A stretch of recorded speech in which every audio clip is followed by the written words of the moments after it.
This is McCook's Mr. Bill. It's an honor to have you here. Up here making some brownies today, I am. Got some friends coming over later, so I thought, well, we'll just have something special for them as they show up. But be that as it may, you're here for a story. Okay. Through my life, I've had the blessing of running into a number of situations. Example, I had on the candy truck, I had a little boy and a little girl. They come run up to the truck from the pool every day and buy a snow cone. Just one, they'd eat out of the same snow cone. Most of the time they were holding hands, these two 8-year-old girl and boy, and trying to be boyfriend, girlfriend, maybe a little bit of puppy love. Okay. Well, that went on for 3 days, maybe a week. My days run together, but they were together for a while. And one day, I heard crying behind the van, and sometimes a kid will drop money under the truck, okay, and they reach under to get it and they bang their head and they cry, okay. So I pushed everything to the side and got out and walked around the back of the truck, and as I did, the girl, boyfriend and girlfriend, the girl was stomping off, not walking, stomping off, okay. And as I get around the edge, I could see the boy, and he was sitting on his bottom holding his eye, crying. And so I picked him up then and dusted him off a little bit and tried to get him calmed down from crying. And when I finally got that done, I said, okay, what happened? And, he said, well, she hit me. And I said, well, I got that figured out, but what did you do to her? And he said, all I said was maybe we should break up. You have a hard time laughing when you hear that statement. I didn't laugh though. And I said, okay, well, I'll tell you what, the next time you break up with a girl, you always want to give yourself some room to run, because they may not be understanding.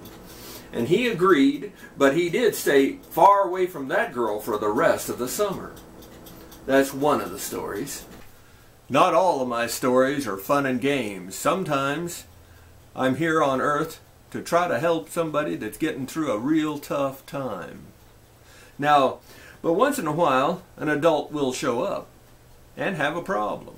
It's seldom, but it does happen. And one day I had a man that I'd known for many years come to the door. And I let him in and had him sit down. I said, what do you need? And he was about to cry. And he said, my daughter, my 16-year-old daughter, she's just about ready to turn 17. She's a junior in high school.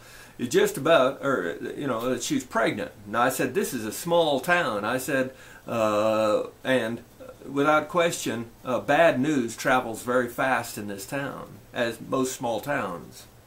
I said, yeah, I'd heard. And he said, did you hear that she didn't even know who the father was? And I said, yeah, that's the same basic stuff I've heard.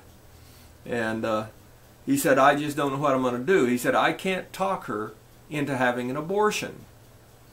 And I said, well, you come to the wrong place if you want me to help you talk her into an abortion, because I said, I hate to make the child pay for her mistake with his life.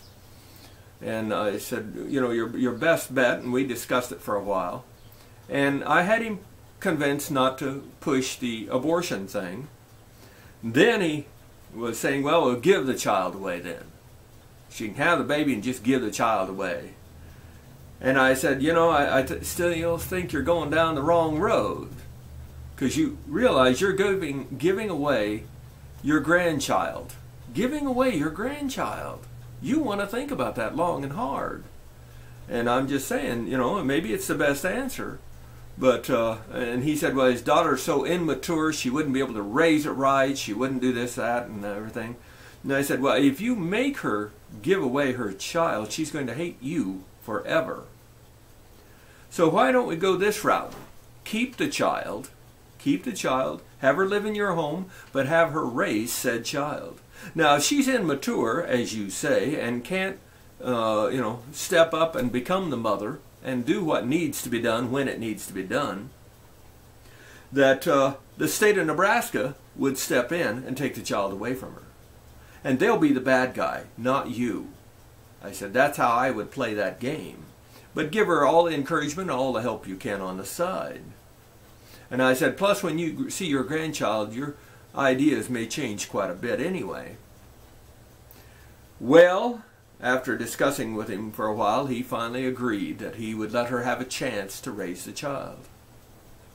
Well, a child was born, and it was a wonderful, healthy baby, and so loving and giving of a child as it grew up. It's now 2 years old, and the most fun little kid you could possibly want, a little girl, and you couldn't ask for a better child as far as I'm concerned, for a healthy and happy child. That's just all there is to it.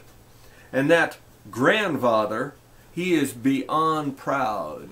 And once in a while when he sees me, he comes up and he just whispers, just above a whisper to me, no one else need to ever hear it, "Thank you.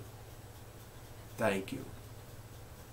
And that kind of stuff makes being Mr. Bill worth an awful lot.